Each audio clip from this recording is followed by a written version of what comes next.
মন্দিরা তুমি এত খারাপ, তুমি খারাপ আমি জানতাম, তোমার চরিত্র খারাপ, তোমার মানে তোমার বাসনপত্র নোংরা, তুমি নোংরা বাসি কাপড় ছাড়ুনি, কিন্তু তোমার ব্যবহার এত খারাপ, এত খারাপ। একটা মানুষ গেছে, তাকে একটুখানি ভালো করে আদর যত্ন করোনি, তাকে সে গিফট নিয়ে যায়নি, সেই জন্য তাকে এক কাপ চা সাধুনি, এত অস্বস্তি ভোগ করেছো, এত অস্বস্তি তোমার হয়েছে যেটা প্রকাশ করেছো। অথচ 2টোর সময় সেই ভিডিওতে তুমি বলেছো কে কে খাবে ঝিঙে আলু দিয়ে চিংড়ি মাছের ঝোল, তারপর ওই যে মাছের তেল রান্না। হ্যাঁ, এত খারাপ তুমি, সত্যি কথাই কল্পনা করতে পারছি না, এত খারাপ। হ্যাঁ বন্ধুরা, এইমাত্র আমার কাছে একটা লিঙ্ক আসলো, এসে বললো, আমার কমেন্ট বক্সে এসছে, দিদিভাই দেখো মন্দিরা কি বাজে ব্যবহার করেছে, এই চ্যানেলের ওনার গেছিল ওর বাড়িতে, কি জঘন্য ব্যবহার করেছে। বলবো চ্যানেলের নামটাও বলবো, যাতে তোমরা গিয়েও দেখে আসো যে কতটা বাজে ব্যবহার করেছে। চলো এই সবটা নিয়ে, একদম অনেক রাত হয়ে গেছে, কখন দেবো ভিডিওটা জানি না, তোমরা একটু কষ্ট করে দেখে নিও মন্দিরার কি চরম অপমান করেছে, কি চরম ব্যবহার করেছে, কিন্তু কেন করেছে, কেন করলো, সবটা নিয়ে আজকের ভিডিও, নিশ্চয়ই ভালো লাগবে। চলো। হ্যালো বন্ধুরা, কেমন আছো তোমরা? নিশ্চয়ই ভালো আছো, আমিও ভালো আছি। খুব অনেক মানে এখন অন্য একটা ভিডিও করার কথা ছিল, কিন্তু মন্দিরার একটা আপডেট আসলো যে ওর বাড়িতে একজন ব্লগার গেছিল, 9 নভেম্বর একটা মিটআপের প্রোগ্রাম করবে ইউটিউব, ফেসবুক এবং ইনস্টাগ্রামের তাবড় ভালো ভালো ব্লগারদের নিয়ে, মানে একটুখানি যারা ভাইরাল, মানে 3 লাখ 4 লাখ 5 লাখের যাদের চ্যানেল, তাদের নিয়ে একটা মিটআপের প্রোগ্রাম করেছে। না, যার কথা বলছি তার 8,000-এর চ্যানেল করবে, তাই জন্য ইনভাইট করতে গেছিল মন্দিরাকে। আর মন্দিরা কি জঘন্য ব্যবহার করেছে, শুধু মন্দিরা না, মন্দিরার কাছ থেকে সাধন সাথীর কাছে গেছে এবং সেখান থেকে খুব ভালো ব্যবহার পেয়েছে। মন্দিরার কাছে গেছিল 4টের সময়, বিকেল 4টের সময় গেছিল, কিন্তু মন্দিরা ভীষণ বাজে ব্যবহার করেছে। বসতে বলেনি, সোমনাথ ঘরে যেতে বলেছে, মন্দিরা বসতে বলেনি, এক কাপ চা অফার করেনি, চরম অন্যায় করেছে। কারণ মন্দিরা তখন ওর রিলসের মানে ব্যবসার কাজে বেরোবে, রেডি হয়ে গেছে। আমি দুজনকেই বলবো, চ্যানেল হচ্ছে কি জানো, কি মৌ, হাউস ওয়াইফ মৌ, এরকম একটা চ্যানেল, আমি ইসে দিয়ে দেবো, আমার ডেসক্রিপশন বক্সে দিয়ে দেবো, তোমরা দেখে নিও। 29 মিনিটের একটা ভিডিও দেখে বসলাম বলতে। এই ভিডিওটা নিয়ে আর একটা ভিডিও করার ইচ্ছা আছে। আমি মৌকে একটা কথাই বলবো, শুধু আমি মন্দিরাকে অবশ্যই বলবো, তাকে মৌকে একটা কথা বলবো, মৌ তুমি প্রত্যেকটা মুহূর্তে বলছো, আমি জানি তুমি আমার ভিডিওটা দেখবে, তুমি বলছো তুমি মন্দিরাকে ভালোবাসো, মন্দিরা আর সাথীকে দেখেই তুমি তোমার চ্যানেল খুলেছো, 8,000-এর একটা চ্যানেল, 8,000 কত একটা চ্যানেল, তা তুমি মন্দিরাকে ভালোবাসো তো, যাকে ভালোবাসা যায় তার 19 থেকে 20 হলেই তাকে নিয়ে এইরকমভাবে কন্ট্রোভার্সিয়াল ভিডিও করা যায়। হ্যাঁ, তোমার খারাপ লেগেছে। মন্দিরার বাড়িতে তুমি গেছো। হ্যাঁ বন্ধুরা, এবার বলি, এই মৌ মন্দিরার বাড়িতে বিকেল 4টের সময় গেছে ইনভাইট করতে, কি না 9 তারিখে সেপ্টেম্বরের, হ্যাঁ নভেম্বরের 9 তারিখে কৃষ্ণনগরে একটা মিটআপ করবে, এবং সেই মিটআপে বড় বড় ইউটিউবারদের, যারা ইনস্টাগ্রাম, ফেসবুক এবং ইউটিউবে যারা ভাইরাল, তাদের কিছু, এবং মনে হলো এর সাথে অনেকেরই যোগাযোগ আছে, মন্দিরা বৈশাখীর সাথেও যোগাযোগ আছে, সাধন সাথীর সাথেও যোগাযোগ আছে। তো মন্দিরাকে গেছিল নিমন্ত্রণ করতে, কৃষ্ণনগরে একটা মিটআপ রাখবে এবং ব্যানারে নাম দেবে, কিছুই না। সত্যি কথাই মিটআপ তো আছে, কিন্তু তুমি 8,000-এর একটা চ্যানেল হয়ে তুমি এত বড় একটা মিটআপ, এত বড় বড় ইউটিউবারদের ইনভাইট করছো, এটা দেখে ভালো লাগলো। আবার পাশাপাশি মনে হলো যে তুমি ডাকলেই যে তারা যাবে, এটা কতটা সত্যতা আছে আমি জানি না, যে বড় বড় ইউটিউবাররা তুমি একটা মিটআপ করবে, তাদের সুবিধা অসুবিধা সবটা আছে। কিন্তু আমার প্রশ্ন হচ্ছে, যখনই তোমার সাথে মন্দিরা অবশ্যই মিসবিহেভ করেছে, যেটা তোমার ভিডিওতে দেখলাম, অবশ্যই মন্দিরার মুখে সেই স্বতঃস্ফূর্ততা ছিল না, তারও কারণটা আমি বলছি। তো তোমার অবশ্যই নিমন্ত্রণ করতে গেছো, তোমাকে ঘরে ঢুকতে বলেনি, বসতে বলেনি, তো 4টের সময় গেছো, অবশ্যই মন্দিরা একবার বসতে বলতে পারতো। কিন্তু পাশাপাশি একটা কথা বলি, তুমি বলছো তুমি মন্দিরাকে ভালোবাসলে একটা তার থেকে বাজে ব্যবহার পাওয়ার পরেই এইভাবে তাকে নিয়ে এই রকম নেকু ম্যান্ডি থেকে শুরু করে, তার চরিত্রের দোষের থেকে শুরু করে এইভাবে বলা যায়? তার চরিত্র খারাপের সময় তুমি সাপোর্ট দিয়েছো। কাউকে ভালোবাসলে এগুলো করা যায়? এগুলো বলা যায়? যায় না তো। কষ্ট পেয়েছো, সুন্দর করে বলতে পারতে তো। যাই হোক, তোমার ভেতরের কষ্ট বেরিয়ে এসছে, মন্দিরাকে ভালোবাসো, মন্দিরার বাড়িতে গেছো। এবার মন্দিরার সেই সময় তুমি 4টেতে গেছো, আমরা ব্লগিংয়ে কিন্তু দেখেছি 2টোর সময় খাওয়া দাওয়া করেছে। হ্যাঁ বলেছে কে কে খাবে, এগুলো ব্লগারদের এক একটা, আর মন্দিরা তো এরকম ডাকে, তাই তুমি 4টেয় গেছো। অবশ্যই অন্যায় করেছে, আবার বলছি অবশ্যই অন্যায় করেছে, কিন্তু এটাও চিন্তা করতে হবে মন্দিরা তখন অলরেডি কিন্তু রেডি হয়ে গেছে। যে চুড়িদারটা তোমার ভিডিওতে দেখেছি সেই চুড়িদারটাই কিন্তু ওই যে মন্দিরার ভিডিওতে দেখা গেছে ও 4টের সময় রেডি হয়ে গেছে। ও বেরিয়ে যাবে রিলস করতে, কারণ ওকে শান্তিপুর যেতে হবে। তখনও সোমনাথ রেডি হয়নি। হ্যাঁ সোমনাথ তো তোমাদের বলেছে, মন্দিরাকেই বলতে হবে, তার কি মানে আছে। হ্যাঁ মন্দিরার মুখে অস্বস্তির একটা ভাব দেখেছি, এটা তো মন্দিরা করেই থাকে, করে, এটা আমি বলছি না মন্দিরার ঠিক। তবে মন্দিরা তোমাকেও একটা কথা বলবো, একটা মানুষ গেছে 4টের সময় গেছে, 2 কাপ চা দিলে কি খুব আপত্তি হতো, বা একটু হেসে কথা বলে, তুমি কিন্তু ইনডাইরেক্ট তোমাকে যখন, হ্যাঁ আমি বলবো এটা মন্দিরা ঠিক করেছে যে ব্যানারে ওর ছবি দেবে কিনা, ব্যানারে ওকে দেবে কিনা সেটা মন্দিরা বলেছে আমি জানিয়ে দেবো। এবং তখন বলেছে কি করে জানাবো, তখন বলছে ফোন নাম্বার বিনিময় হয়েছে। যদি সেরকম হতো তাহলে ফোন নাম্বার বিনিময় হতো না, যদি ওর বিজনেস অ্যাকাউন্টে হোয়াটসঅ্যাপে ওকে মেসেজ করলে মন্দিরা উত্তর দেয় বা সোমনাথ উত্তর দেয়। তো যাই হোক, সেখান থেকে তুমি পারমিশন নিতে গেছিলে। এবার ওরা চিন্তা করবে তো 9 তারিখে, সেই নভেম্বরের 9 তারিখে তুমি একটা মিট আপ রাখবে, সেই মিট আপে তার ব্যানারে তার ছবি লাগাবে মানে তো তুমি একটা বিজনেস করবে। মিট আপ মানে এই বড় বড় ব্লগারদের নিয়ে মিট আপ মানেই তো ভিউজ মানে এটা বিজনেসের জায়গা। সেটা মন্দিরাকে তুমি হট করে গিয়ে বললে যে তোমার ছবিটা আমি ব্যানারে লাগাবো, তুমি মিট আপে যাবে কি না বলো, এখনই কথা দাও।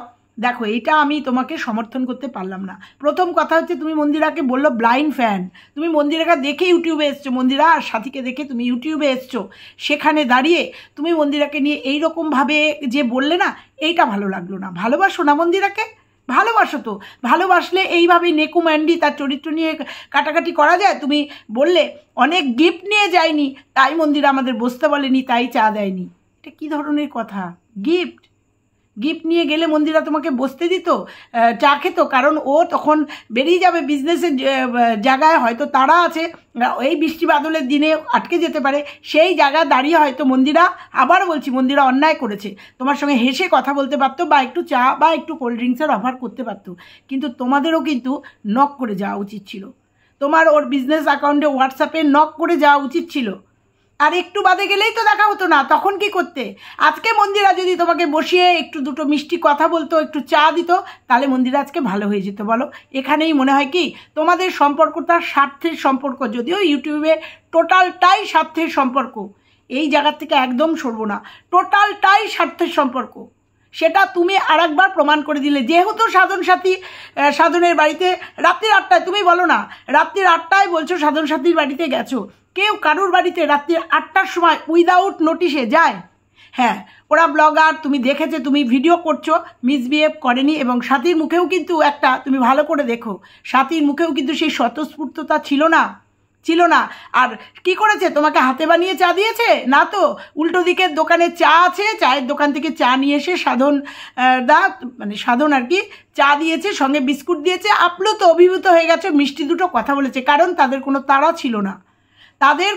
ছিল না, আমি দেখেছি সাধন ভিডিও করছিল, সেই জন্য সাধন সাথী খুব ভালো, সাধন সাথী ভালো হয়ে গেছে, কারণ তাদের পেছনে তাড়া ছিল না।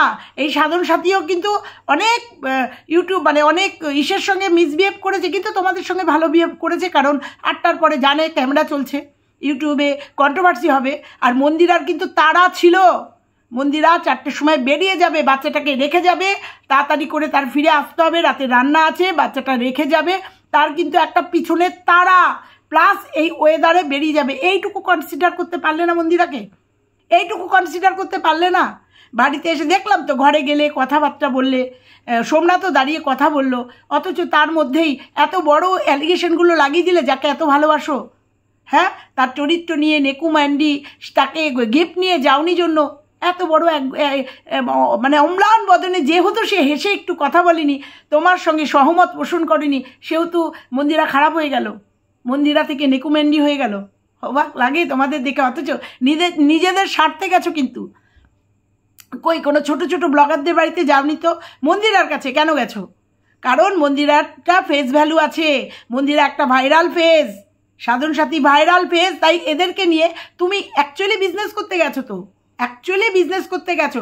তাহলে সেখান থেকে সবাই যে তোমাকে সহমত দেবে, সবাই যে তোমাকে সম্মতি দেবে, সবাই যে তোমার মিটআপে এই এত বড় বড় ব্লগাররা তোমার মিটআপে আসবে, কোনো মানে নেই, এর কোনো মানে নেই। তাদের নিজস্ব কাজ থাকতে পারে, তাদের কোনো মানে নেই যে তুমি তাদের নিমন্ত্রণ করতেই পারো। নিমন্ত্রণ রক্ষা করবে কি না সেটা একান্তই তাদের ব্যাপার, কারণ অনেকের অনেক কাজ থাকতে পারে, অনেকের বেড়াতে যাওয়া থাকতে পারে, অনেকের বাচ্চার পরীক্ষা থাকতে পারে, পড়াশোনা থাকতে পারে। একটুখানি মন্দিরা একটু মানে একটু অস্বস্তি বোধ করেছে, কারণ সে বেরোবে, এই যে আজকে আমার এই যে ভিডিওটা দিতে দেরি হচ্ছে না, কারণ আমার বাড়িতে আমার মেজো দেওর আর মেজো যা এসেছিল, তারা 7টায় এসেছিল, প্রায় 9:10 তারা বেরিয়ে গেছে, তারপরে আমি ভিডিওটা করতে বসছি। তাই বলে তাদের বিরক্ত হবো, বলে দেবো এই তোমরা যাও, আমি ভিডিও করতে পারছি না, তাদের বুঝতেই দিইনি যে তারা চলে গেলে। এইটা তারপরেই আমার কাছে এইটা আপডেটটা এসছে যে দিদিভাই দেখো ভিডিওটা গিয়ে যে মন্দিরাকে কিভাবে বলছে, মন্দিরাদিকে। তুমি জানো মন্দিরার কত ভালোবাসার মানুষ, মন্দিরা নোংরামও করেছে, তারপরেও সে ফিরে এসছে। তার ভিউয়ার্সরা কিন্তু তাকে ভালোবেসেছে, একদম ধরে রেখেছে ভিউয়ার্সদের। সে কিন্তু অতলে তলিয়ে যায়নি। সে অন্যায় করেছে যখন, তখন যেমন বলেছি, আবার যখন সবটা ভুলে গিয়ে সুন্দর করে সংসার করছে স্বামী সন্তানকে নিয়ে, তখন কিন্তু সমস্ত ভিউয়ার্সরা তাকে ভালোবাসা দিয়েছে। আবার যখন দেখেছে তার মাছ ধোয়া, তার কড়াই নোংরা, অকপটে কিন্তু মন্দিরাকে সে সবাই বলতে কেউ ছাড়ে না, বলে দেয়। আর মন্দিরা কিন্তু সেটা হেসে মেনে নেয়। 2টোর সময় বলেছে কে কে খাবে আসো, আর 4টের সময় তুমি গেছো, তোমাকে একটু অভ্যর্থনা করেনি, তোমাকে একটু খেতে বলেনি, তাই তোমার এত রাগ। যাকে ভালোবাসো এত, যাকে আমার মনে হলো তুমি তোমার জায়গার থেকে ঠিক ভালোবাসার মানুষের কাছে গিয়ে যে আশা নিয়ে গেছিলে, সেই আশাটার পাওনি, পুরোটা পাওনি, যেটা সাধন সাথীর কাছে পেয়েছো। আবার মন্দিরাও ব্যবহারটা ঠিক করেনি, একটু হেসে বসে একটুখানি তোমাদের চা বিস্কুট, যদি ও তখন রেডি হয়ে গেছে, চা বিস্কুট করে দিতেই পারতো, অফার করতেই পারো। ওই যে গিফট নিয়ে যাওনি, ওই জন্য মনে হয় মন্দিরা খুব লোভী তো, জানি তো আমরা, ভীষণ লোভীও। তুমি এত ভালো ভালো গিফট নিয়ে গেলে, তুমি তো সাধন সাথীর বাড়িতেও গিফট নিয়ে যাওনি।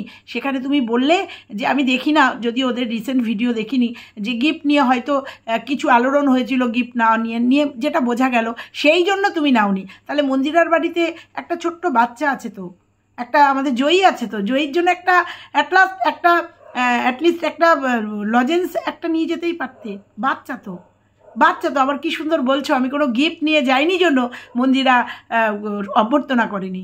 কিচ্ছু বলার নেই। বাড়িতে একটা বাচ্চা থাকলে তার জন্য একটা লজেন্স তো মানুষ নিয়ে যায়।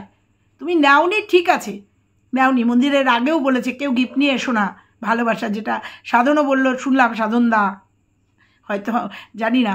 তো যাই হোক, এইটুকুই ছিল আজকের ভিডিও, যে ভালো যাকে বাসো, তাকে তার ভুল ত্রুটি হলে সে যদি সঙ্গ না দেয়, তখনই বিপরীত মুখী হয়ে যাও।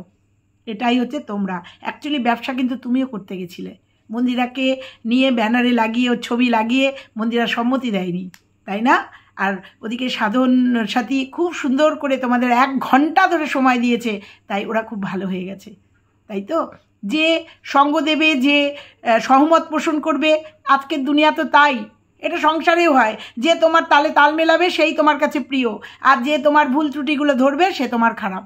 ঠিক আছে, চলো আজকে এইটুকুই থাকলো বন্ধুরা।